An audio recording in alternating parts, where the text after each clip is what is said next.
ye ke part 2 yela ya mogala jola a ithekišetšang strateng a rego batho ba mo ke dulago a ba support business yaka empa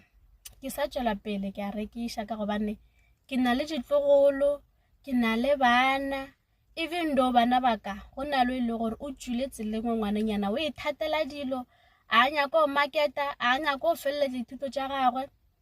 but o rata dilo ka mo le gona ge ke mo romme gore a yang stokele o hafola tšhelete yaka ya go stoka ka lebaka la ge a ithatela dilo so tabe e nkuša bohloko ngwanaka ge ke go botša yona gore ke go botša yona ka lebaka la gore ke nyaka gore le wena mohlang o gola